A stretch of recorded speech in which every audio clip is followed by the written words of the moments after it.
Vous êtes prêts? Je pense que voilà, le Saint-Esprit a commencé son œuvre à travailler nos cœurs, à disposer nos cœurs, à recevoir ce qui va suivre maintenant.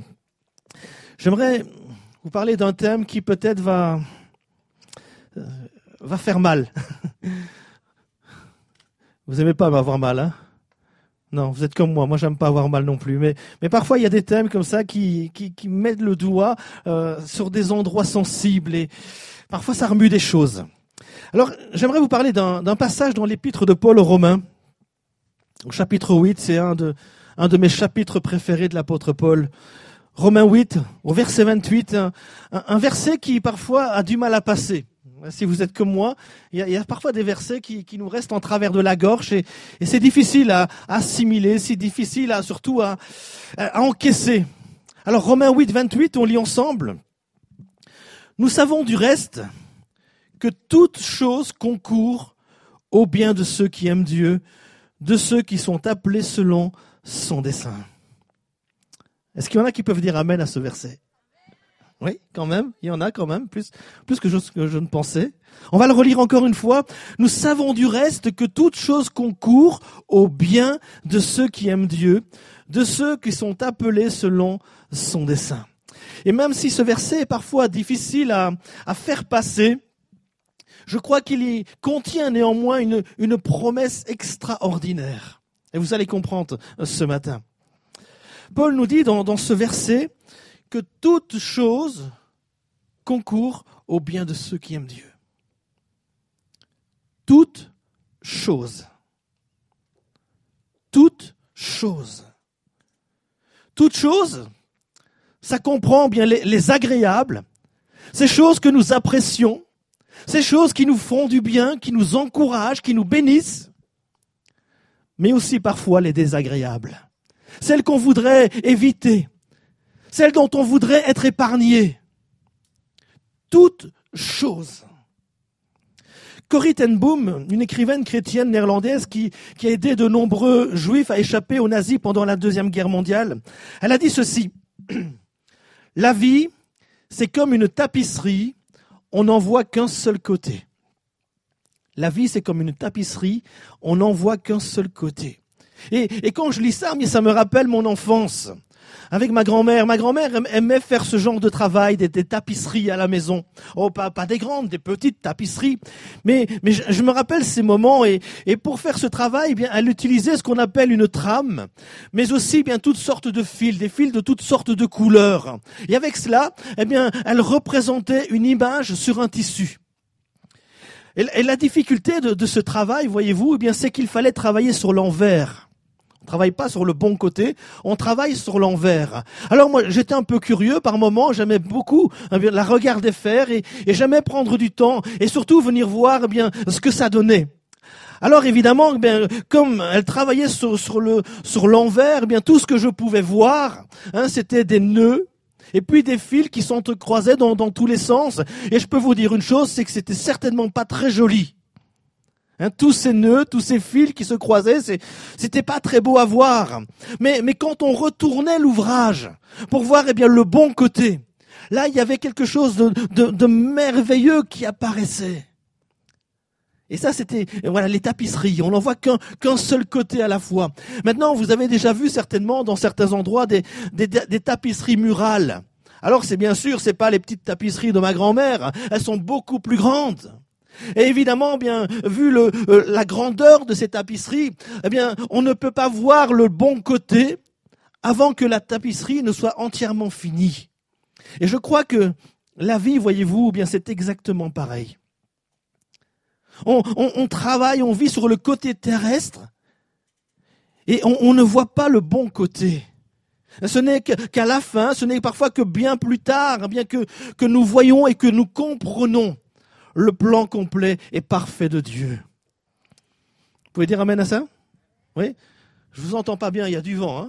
Alors de temps en temps, vous me faites un petit signe ou un petit amen si je suis rassuré. D'accord? Alors dans ce passage, on l'a lu, Paul nous dit que toute chose concourt au bien de ceux qui aiment Dieu. Alors évidemment, ça ne veut pas dire que chaque nœud en lui-même est bon et agréable. Et je pense que voilà, on est tous d'accord pour le reconnaître. Tous les nœuds dans nos vies ne sont pas forcément bons et agréables. Mais ce que l'apôtre Paul nous dit ici, c'est que toutes ces choses mises ensemble concourent et coopèrent pour que l'image finale soit belle. Je vais répéter ça parce que c'est important. Ce que l'apôtre Paul dit ici, c'est que toutes ces choses mises ensemble concourent et coopèrent pour que l'image finale soit belle. Permettez-moi de vous rappeler ce matin que Dieu est au contrôle de toutes choses. Il est au contrôle de toute situation. Et même parfois, bien, les tragédies les plus pénibles de nos vies, les moments de difficulté, d'épreuve, Dieu est au contrôle de toutes choses. Les bonnes, les agréables, comme les désagréables.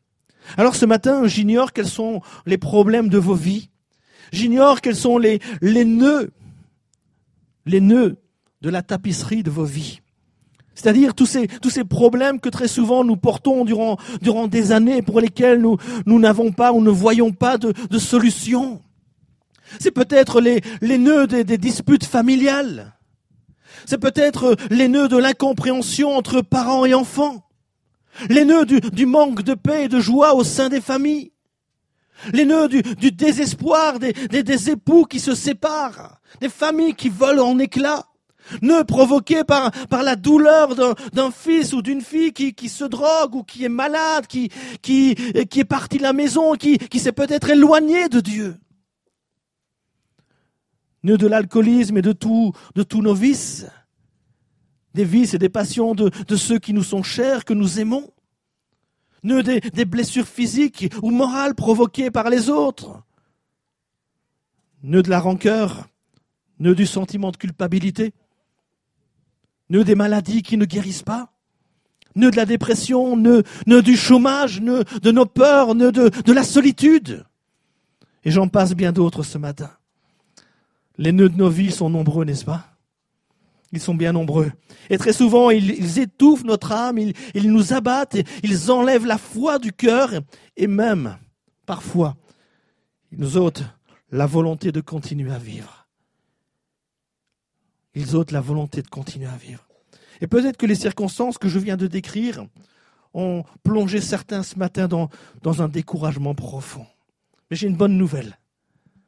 Je ne voudrais pas vous laisser avec cette mauvaise nouvelle. J'ai une bonne nouvelle pour vous ce matin. La bonne nouvelle, c'est que Dieu est capable de changer tous ces nœuds dans nos vies en quelque chose de beau pour sa gloire. Et là, c'est une obligation, il faut dire amen. Dieu est capable de changer tous nos cœurs dans nos vies en quelque chose de beau. Vous savez, les problèmes, les difficultés, c'est pas quelque chose de nouveau. Les problèmes, nous en avons tous, n'est-ce pas?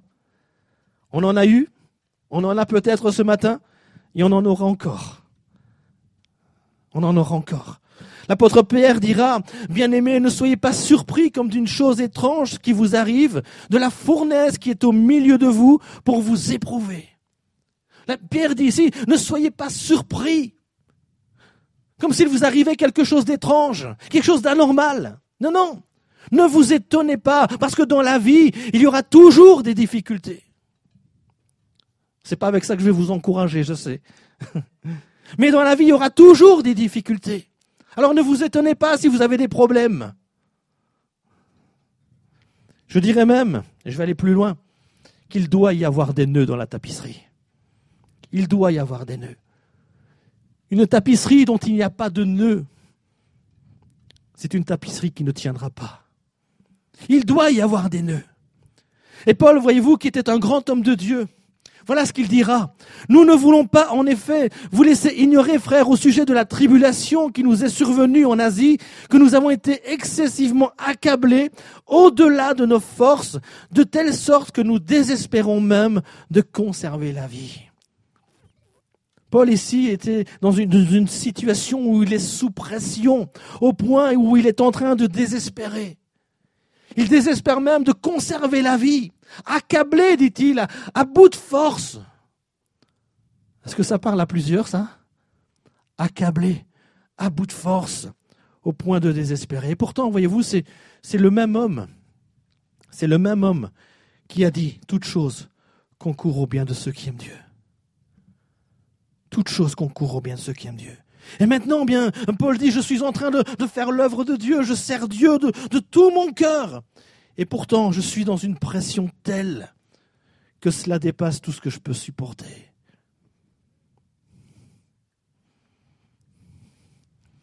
Ça nous arrive parfois aussi d'être sous pression, n'est-ce pas?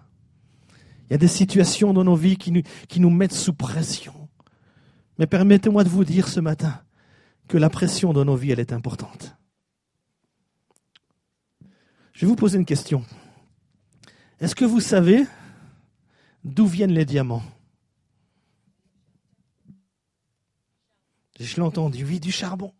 Tout commence dans les profondeurs de la terre, à plus de 180 km de la surface. Et ça commence effectivement avec du charbon, du carbone.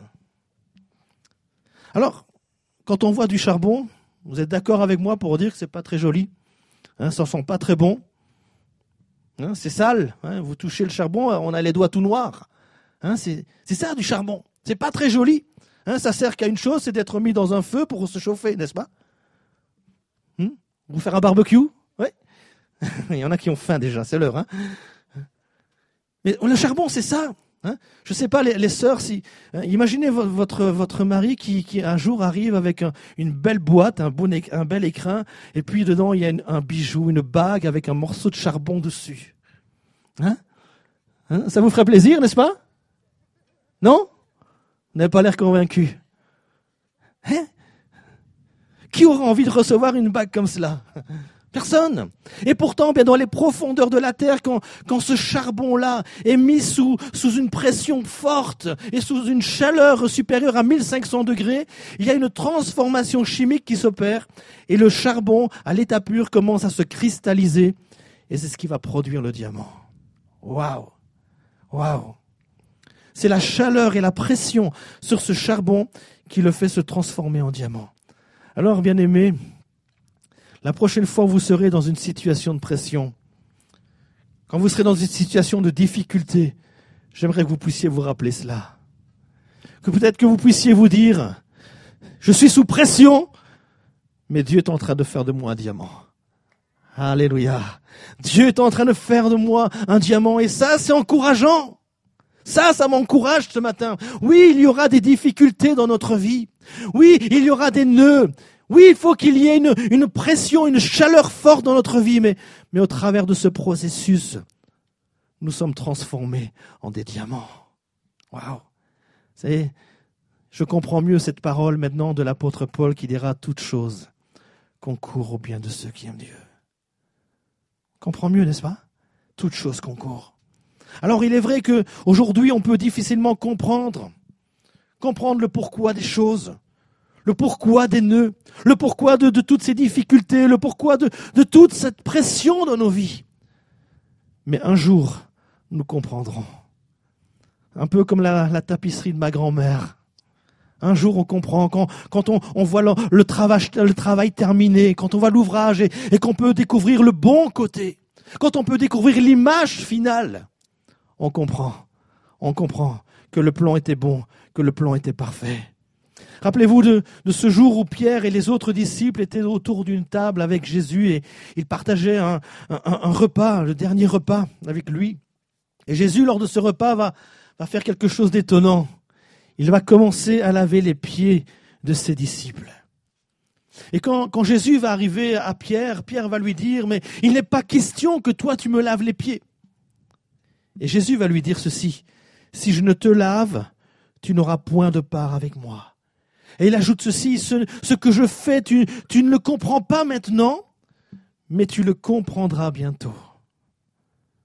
Et Jésus est tout simplement en train de dire ici à Pierre, tu ne peux pas comprendre ce que je suis en train de faire, mais un jour tu comprendras. Et combien de fois nous nous sommes peut-être nous aussi retrouvés dans ce genre de situation où on ne comprenait pas ce que Dieu était en train de faire dans nos vies. Mais un jour on comprend. Vous savez, je vais vous parler de cœur à cœur ce matin. Je vais vous partager un peu de mon témoignage. Vous savez, dans mon ministère, j'ai vécu des choses extrêmement difficiles. Il y a eu des nœuds, et des nœuds très compliqués. Et sur le moment, je ne comprenais pas pourquoi. Je voulais servir Dieu. Je voulais servir Dieu de tout mon cœur. Et plus j'avançais dans le ministère, et plus c'était compliqué. Plus il y avait des nœuds. Et dans ces moments-là, on n'a qu'une question qui nous vient à l'esprit, c'est de dire pourquoi, Seigneur. Je ne comprends pas ce qui se passe. Je ne comprends pas ce qui se passe. Et puis, eh bien, nœud après nœud, je me suis retrouvé un jour à Namur, il y a 11 ans. Je m'attendais à une foule de cris là, ouais. Hein, ben vous n'êtes pas obligé, non, vous n'êtes pas obligé. Il y a 11 ans, je me suis retrouvé à Namur. Et aujourd'hui, je comprends. Je comprends le pourquoi de ces nœuds. Parce que ces nœuds ont permis de me retrouver un jour au bon endroit, au bon moment. Waouh! Alléluia! Et j'aimerais vous dire ce matin qu'il était parfois impossible de comprendre le pourquoi de ces nœuds. Et peut-être que vous vous dites, mais pourquoi est-ce que Dieu a-t-il permis telle chose dans ma vie? Pourquoi est-ce que cette chose tragique est arrivée? Pourquoi est-ce que je passe au travers de cette épreuve incroyable, au travers de cette pression sur ma vie? Pourquoi est-ce que j'en suis arrivé là, au bout de mes forces, où je suis tellement accablé, je n'en peux plus? Pourquoi, Seigneur? Et je crois que cette parole de Jésus a porté à Pierre, eh bien, est la même pour nous ce matin. Ce que je fais, tu ne le comprends pas maintenant. Mais un jour, tu comprendras. Un jour, tu comprendras. Vous avez tous entendu parler de l'histoire de Joseph?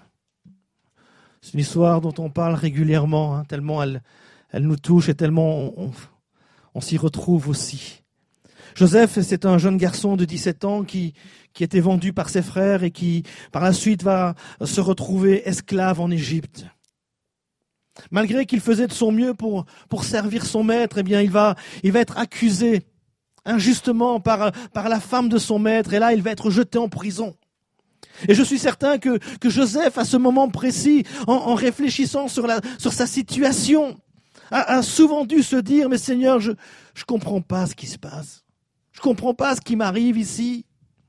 Pourquoi mes frères m'ont-ils haï au point de me vendre? Pourquoi est-ce que je suis devenu esclave en Égypte? J'ai pourtant fait de mon mieux pour être juste, pour être intègre, pour glorifier ton nom, et voilà, maintenant je me retrouve en prison. Comment ça se fait, Seigneur, que je doive passer au travers de toutes ces difficultés? Vous ne croyez pas que Joseph a dû raisonner comme cela? Un homme comme nous, hein? Comment se fait-il que je vive toutes ces difficultés? Et peut-être que certains d'entre vous, ce matin, en regardant votre histoire, votre vie, vous vous posez le même genre de questions. Et vous vous dites, mais pourquoi est-ce que cela m'est arrivé? Pourquoi tel problème dans ma vie? Pourquoi ai-je été trahi, traité injustement par mes amis, alors que j'étais innocent? Pourquoi est-ce que je suis devenu esclave de telle et telle situation? Que s'est-il passé pour qu'aujourd'hui je me retrouve prisonnier de mon passé? Pourquoi est-ce que ça m'est arrivé? Et peut-être que certains d'entre vous, vous avez pensé ces choses et vous dites, mais j'ai tellement de problèmes. Tellement de problèmes, c'est au-delà de mes forces. Mais j'aimerais vous dire quelque chose, écoutez bien, c'est là que ça devient intéressant. Non, le reste aussi c'était intéressant, hein, mais là c'est, waouh. Écoutez bien, un jour, Joseph est devenu quelqu'un de puissant et de fort en Égypte. Joseph est devenu quelqu'un de fort et de puissant en Égypte. Et là, à nouveau, il a regardé en arrière, il a regardé les nœuds, les différents nœuds de la tapisserie de sa vie. Et il a réalisé une chose, c'est que ce sont tous ces nœuds dans la tapisserie de sa vie qui l'ont conduit à la bénédiction future. Eh oui! Un jour, ce prince puissant qui est devenu Joseph va regarder les foules qui viennent acheter de la nourriture en Égypte parce qu'il y a une famine partout ailleurs. Et dans cette foule, il y a 10 hommes qui s'approchent et immédiatement il va reconnaître ses frères. Eux vont pas le reconnaître, mais lui, il les reconnaît. Et ils viennent, ils se prosternent devant lui. Wow. Moi, si j'étais Joseph, à ce moment-là, wow. Ceux qui m'ont trahi, ceux qui m'ont vendu, ils sont là et se prosternent devant moi. Waouh. Pensez pas?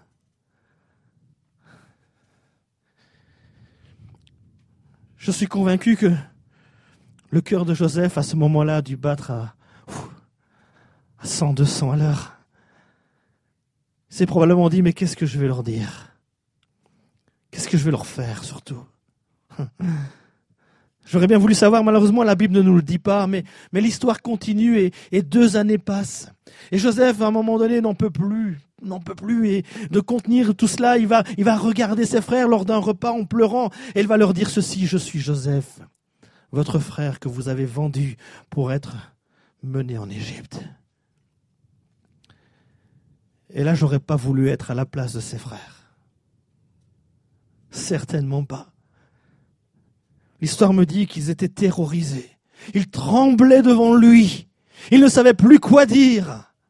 Ce prince d'Égypte, c'était ce petit garçon qu'ils avaient vendu comme esclave.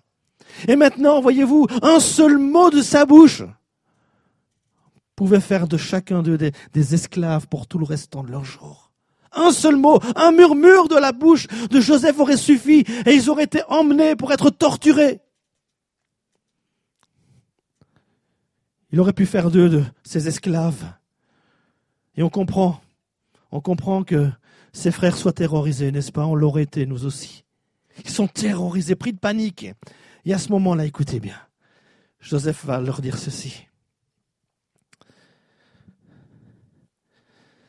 Dieu m'a envoyé devant vous pour vous faire subsister dans le pays et pour vous faire vivre une grande délivrance.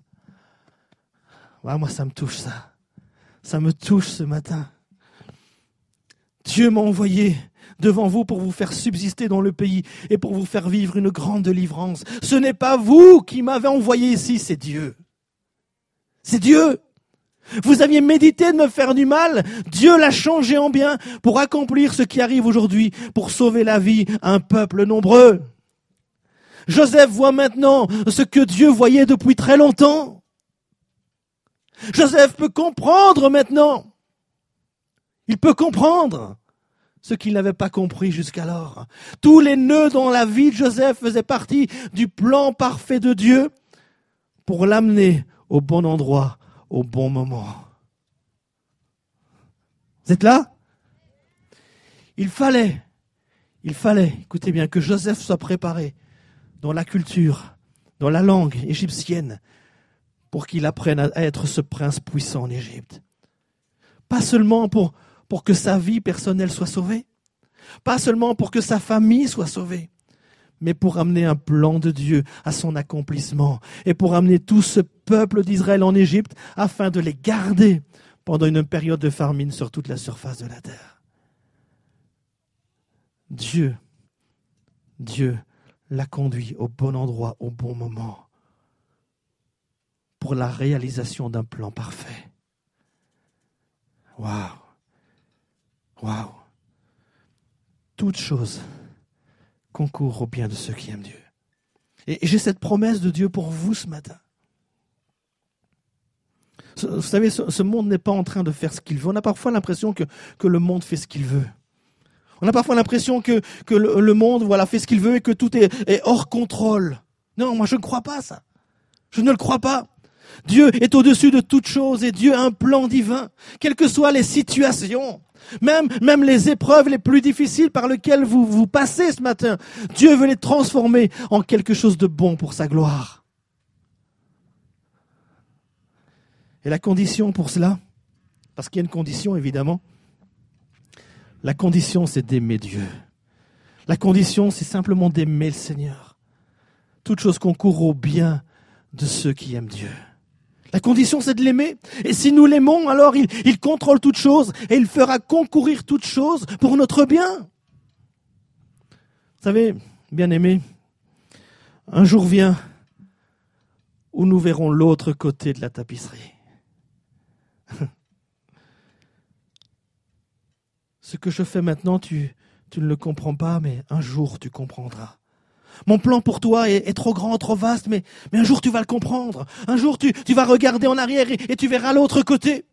Un jour tu verras que tous ces nœuds qui forment la tapisserie de ta vie ont réalisé de l'autre côté une image merveilleuse. Ah, ce matin, moi je bénis Dieu pour tous les nœuds que j'ai traversés, pour tous les nœuds qu'il y a eu dans ma vie. Je bénis Dieu. Sinon je ne serais certainement pas là. Je ne vivrais pas ce que je suis en train de vivre. La joie d'être votre pasteur. Waouh.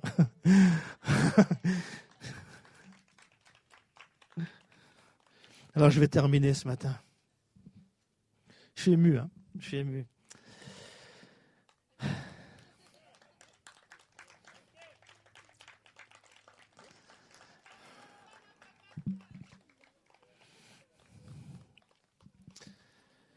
Je sais que plusieurs d'entre vous ce matin,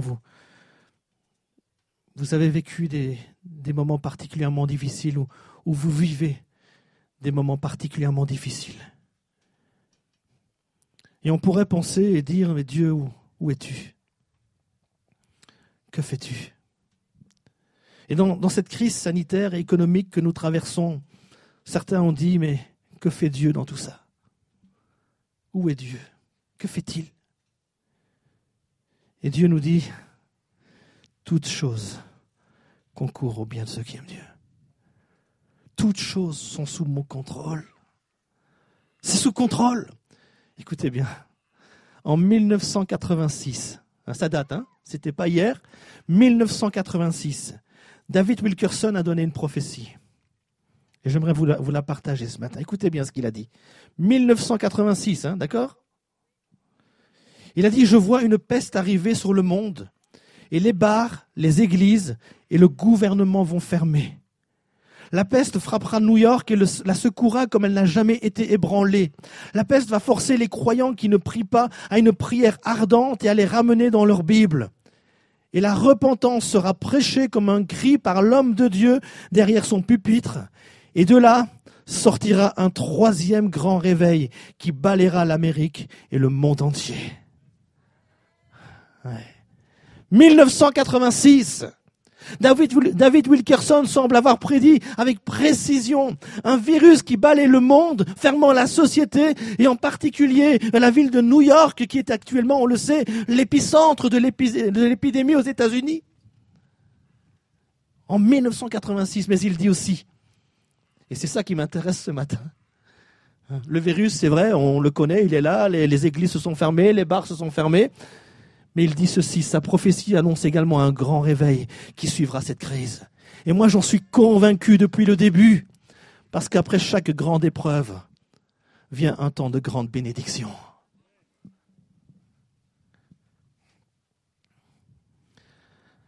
Le mal sera changé en bien. Le mal sera changé en bien. Vous connaissez l'histoire de Job, Job a eu des nœuds dans sa vie. Souvent, les personnes qui traversent des moments de difficulté, on a tendance à relire le livre de Job. Maman, tu le connais par cœur, Job. Job a vécu des choses horribles. Nœud après nœud. Mais la Bible nous dit aussi que pendant ces dernières années, Job reçut de l'Éternel plus de bénédictions qu'il n'en avait reçu dans les premières. Et oui, toutes choses concourent au bien de ceux qui aiment Dieu. Je vais inviter les musiciens à revenir. Tous les nœuds dans la vie de Joseph ont concouru à son bien, n'est-ce pas? Tous les nœuds dans la vie de Job ont concouru à son bien. Et je crois que tous les nœuds dans votre vie ce matin vont concourir à votre bien.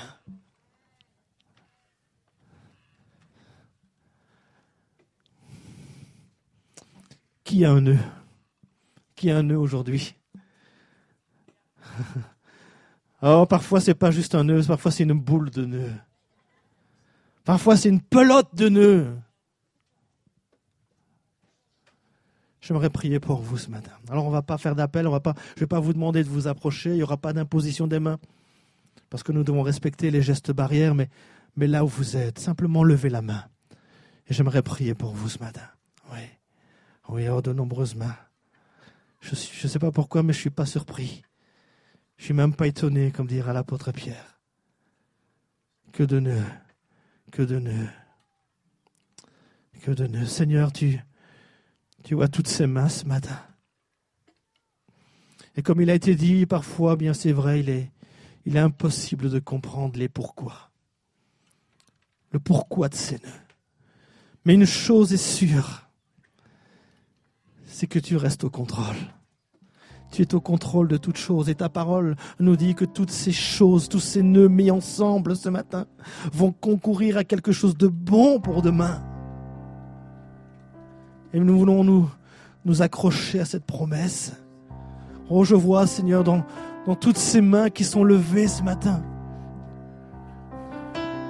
je vois des hommes et des femmes qui sont en train d'être façonnés en diamants. En diamants, Seigneur. Alléluia.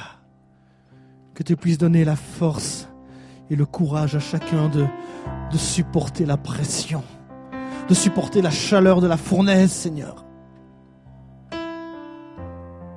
Parce que c'est pour notre bien tous.